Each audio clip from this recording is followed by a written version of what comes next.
श्री शिवाय नमस्तुभ्यं भक्तों, हर हर महादेव। जैसे कि आपको पता ही है कि 15 जुलाई को सावन शिवरात्रि है और इस दिन हमें शिवलिंग का पूजन अभिषेक करना है। गुरुजी ने कहा है कि हमें शिवलिंग का पूजन अभिषेक करना है। तो वो हम शिवलिंग बनाएंगे कैसे, शिवलिंग बनाने का नियम क्या है, मिट्टी कहाँ की होनी चाहिए और हमने गलत बना ली तो क्या होगा। तो चलिए हम सभी लोग इसी वीडियो में हम लोग जान लेते हैं कि हमें शिवलिंग कैसे बनाना है। तो आइए इसी वीडियो में हम लोग जान लेते हैं। देखिए, सबसे पहले मैं आपको बता दूं कि इस वीडियो को आपको ज़्यादा से ज़्यादा लोगों तक शेयर करना है, जिससे सभी लोगों को शिवलिंग निर्माण करने का, शिवलिंग बनाने का नियम पता चल सके गुरुजी द्वारा ही। ठीक है, गुरुजी द्वारा ही मैं बता रहा हूँ कि हमें कैसे बनाना है। जब आपको पता होगा गुरुजी की कथा जब सीहोर में चलती थी, तब गुरुजी ने उस कथा में शिवलिंग बनाने का नियम बताया था। तो वही कथा से आपको ये बता रहा हूँ मैं। तो इस वीडियो को आपको ज़्यादा से ज़्यादा शेयर करना है। ठीक है, वीडियो को आपको ज़्यादा से ज़्यादा लोगों तक शेयर करना है।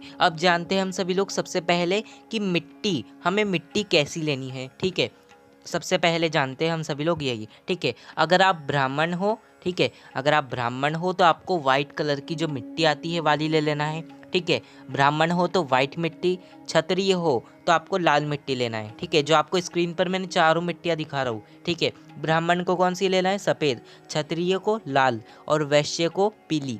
ठीक है, अगर आप वैश्य हो तो पीली मिट्टी लेना, अगर आप शूद्र हो तो काली मिट्टी। ठीक है, चारों वर्ण की चार मिट्टियाँ हैं। तो आपको फिर से मैं बता दूं, ब्राह्मण की कौन सी मिट्टी होना चाहिए, सफ़ेद। ठीक है, क्षत्रिय की लाल, वैश्य की पीली और शूद्र की काली। ठीक है, ऐसी चार वर्ण की चार मिट्टी गुरुजी ने बताई है। ठीक है, तो आप आपके वर्ण के हिसाब से आप मिट्टी ले लेना। ठीक है, अगर आपको ये मिट्टी, अगर आपका कोई वर्ण मान लीजिए क्षत्रिय है और आपको लाल मिट्टी नहीं मिलती है, तब हम क्या करेंगे। मान लीजिए आपका वर्ण ब्राह्मण है, वाइट मिट्टी नहीं मिलती तो क्या करें, पीली मिट्टी नहीं मिलती तो क्या करें, काली मिट्टी नहीं मिलती तो क्या करें। इसका समाधान मैं आपको बताता हूँ। ठीक है, अगर आपके पास कोई भी मिट्टी नहीं है ना, कुछ भी नहीं, ठीक है, आपको क्या करना है, जो आपके घर में गमला लगा रहता है, कोई भी गमला हो, बस तुलसी माता का गमला छोड़ के। ठीक है, कोई भी गमला हो, जिस गमले में आप पौधा उगाते हो, बेलपत्र का हो चाहे किसी भी का हो, उस पौधे में से आप बेलपत्र के या फिर कोई भी पौधे में से आप मिट्टी शिवलिंग बनाने के लिए ले सकते हो। ठीक है, अगर आपको कहीं बाहर इलाका रहता है, स्वच्छ जगह की मिट्टी हो, नाम है, कोई ऐसी गंदी जगह की हमें मिट्टी नहीं लेना है। कोई बड़ा सा पेड़ हो, वहाँ पर एकदम स्वच्छ रहता हो, सब अच्छा साफ़ सुथरा हो, वहाँ की मिट्टी ले सकते हो। मतलब आप कहीं की भी मिट्टी ले सकते हो, पर गंदी मिट्टी बिल्कुल भी नहीं लेना है, वरना हमें दोष लगता है। ठीक है, समझ आ गया ना।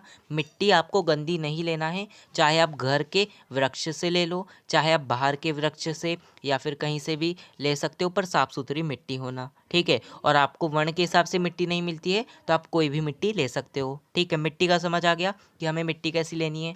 अब आते हैं हम मिट्टी घर लेकर। ठीक है, अगर हम बाहर से मिट्टी ला रहे हैं तो हम जैसे ही घर में प्रवेश कर रहे हैं मिट्टी को लेकर, आप किसी भी पात्र में मिट्टी लेकर आए हो, तो जो आपके घर में सबसे पहले कोई भी है, उनको कह दीजिए कि एक कटोरी में गंगा जल ले आइए। ठीक है, एक कटोरी में गंगा जल दूसरे व्यक्ति से कह दीजिए कि ले आइए और उस मिट्टी पर छींचन कर दीजिए। ठीक है, जो आप मिट्टी लेकर आए हो ना शिवलिंग बनाने के लिए, उस मिट्टी के ऊपर आपको छींट देना है गंगा जल। ठीक है, सबके घर गंगा जल होता है तो गंगा जल हमें छींट देना है। गंगा जल नहीं हो तो कोई भी पवित्र नदी का जल आपको छींट देना है जैसे ही घर में लेकर आओगे। ठीक है, किसी के भी हाथ आप छिटवा सकते हो या फिर आप घर में जाकर भी छींट सकते हो, पर जैसे ही घर में मिट्टी आ रही है आपको तुरंत गंगा जल से उस मिट्टी को पवित्र कर देना है। ठीक है, इतना समझ आ गया, हम घर मिट्टी लेकर आ गए। ठीक है, मिट्टी लेकर आ गए ना, अब आपको क्या करना है, मात्र एक लोटा जल लेना है। ठीक है, अब आपको मिट्टी गलाने के लिए एक लोटा जल लेना है। उस जल के अंदर आपको कुछ भी नहीं डालना है, उस जल के अंदर आपको कुछ भी नहीं डालना है। वो एक लोटे जल के ऊपर एक प्लेट आपको रख देना है। ठीक है, यानी कि उस जल को हमें ढक देना है।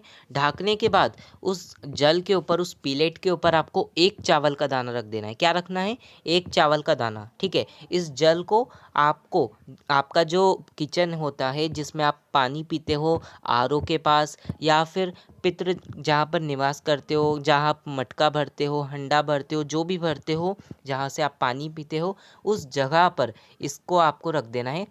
रसोई घर में कहाँ रखोगे, किचन में। ठीक है, आपको इस जल को रख देना है ले जाकर वहाँ पर। ठीक है, और जब भी आप मिट्टी गलाओगे उससे एक दिन पहले या 2-3 घंटे पहले या फिर आपको 1 घंटे पहले तो रखना ही है, ठीक है। रख देना जिससे उस जल में पवित्रता आ जाए, ठीक है।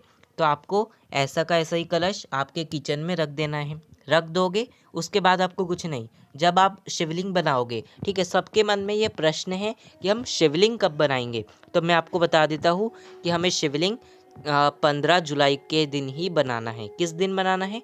15 जुलाई के दिन। फिर से बता दूँ, 15 जुलाई के दिन ही सुबह सुबह या फिर दोपहर में कभी भी बनाओ आप, 15 जुलाई को ही बनाना है, ठीक है। अगले एक दिन पहले, जैसे कि आपको 14 जुलाई के दिन ही नहीं बनाना है, एक दिन पहले भी नहीं बनाना, आपको उसी दिन बनाना है। क्योंकि गुरुजी ने ऐसा पुरानी कथा में कहा था कि हमें शिवलिंग को रात भर नहीं रखना चाहिए, ठीक है। कोई विशेष दिन हो, शिवरात्रि हो, उस दिन हम रख सकते हैं, ठीक है। तो रात भर आपको शिवलिंग नहीं रखना है, तो आप कैसे रखोगे फिर बनाकर? इसलिए आपको 15 जुलाई के दिन सुबह ही बनाना है, ठीक है। बनाने का भी एक नियम है, ठीक है। आप ज़रा ध्यान से अब यहाँ से वीडियो को अच्छे से सुन लेना, ठीक है। जो आप मिट्टी लोगे, उस मिट्टी को अच्छे से घोल कर तैयार कर लेना, ठीक है। घोल कर अच्छे से तैयार कर लोगे।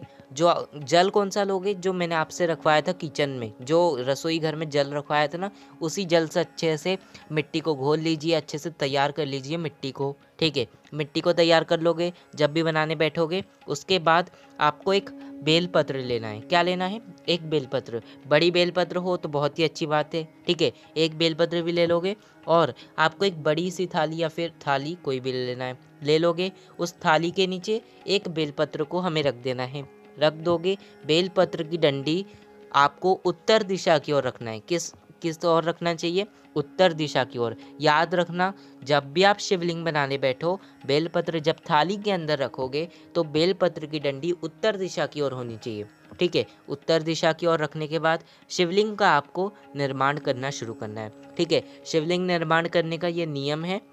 आपको क्या करना है? सबसे पहले शिवलिंग बनाना है, जो शंकर भगवान है उन वो बनाना है हमें, ठीक है। जो शिवलिंग है, सबसे पहले उसी बेलपत्र के ऊपर हमें लिंग की आकृति देनी है, शिवलिंग की आकृति देनी है, ठीक है। एक लिंग की आकृति आप जब दे दोगे, सबसे पहले हमें वही बनाना है, ठीक है। जो थोड़ी आपने मिट्टी घोल ली, ठीक है, उस मिट्टी को बेलपत्र के ऊपर रख दीजिए, ठीक है। बेलपत्र के ऊपर आप रख दोगे। फिर आपको दोनों हाथों से शिवलिंग बनाना स्टार्ट करना है, ठीक है। सिर्फ लिंग बनाना स्टार्ट कर देना है, कर दोगे। उसके बाद सबसे पहले हमें शिवलिंग ही बनाना है। उस शिवलिंग को हमें इधर उधर नहीं रखना है। बस वो बेलपत्र के ऊपर बन गया तो बन गया, बस आपको और कुछ नहीं करना है, ठीक है। और इतना याद रखना कि शिवलिंग हमें आपको ज़्यादा बड़ा शिवलिंग नहीं बनाना है, ठीक है। ये जो आपकी पांचों उंगलियां रहती है, जब आप ऐसा एक अंगूठे और उंगली को जब हम ज़मीन पर रखेंगे तो उतना ही बड़ा हमारा शिवलिंग होना चाहिए, ठीक है। जैसे कि आप लोग लाइक का बटन भी देखते हो, तो लाइक का बटन भी ऐसा ही रहता है। कोई ऑल द बेस्ट कहते हैं तो हम वैसा बनाते हैं। तो बस हम जब भी ज़मीन पर अपना हाथ रखेंगे तो बस उतना ही बड़ा होना चाहिए शिवलिंग, ठीक है। तो आप सबसे पहले शिवलिंग बना लोगे। उसके बाद शिवलिंग के आजू बाजू ही थोड़ी सी मिट्टी डालकर हमें जो माता पार्वती जी का हस्त कमल होता है, जो जलाधारी होती है, जो शिवलिंग की जो जलाधारी होती है, सबसे पहले वो बनाना है, ठीक है। आप शिवलिंग की, पार्थिव शिवलिंग की फ़ोटो भी स्क्रीन पर देख पा रहे हो, ठीक है। आपको सबसे पहले शिवलिंग बना लेना है। उसके बाद आपको जलाधारी भी बना लेना है, ठीक है। जलाधारी बनाकर आपका शिवलिंग पूरा पूर्ण हो जाता है, बन के पूरा तैयार हो जाता है। बस आपको इतना ही शिवलिंग बनाकर तैयार कर लेना है। ऐसे आपको 15 जुलाई के दिन शिवलिंग बनाकर आपको थाली में रख लेना है। और जब भी 9 बजे पूजा स्टार्ट होगी, आपको पूरी सामग्री के साथ तैयार अच्छे से होकर शिवलिंग के सामने बैठ जाना है। और जब भी गुरुजी पूजन कराएंगे, आपको टीवी चालू कर कर जैसी जैसी गुरुजी पूजन कराएंगे, आपको वैसी वैसी पूजन कर लेना है। बस आपको इतना ही करना है उस दिन। अगर आप ऐसे शिवलिंग का निर्माण इस नियम से करते हो तो आपकी जो मनोकामना होगी वो अवश्य शिवजी पूर्ण करेंगे। तो बस यही थी गुरुजी के शिवलिंग निर्माण की, पूजन की विधि। तो बस आज की इस वीडियो में इतना ही। श्री शिवाय नमस्तुभ्यम।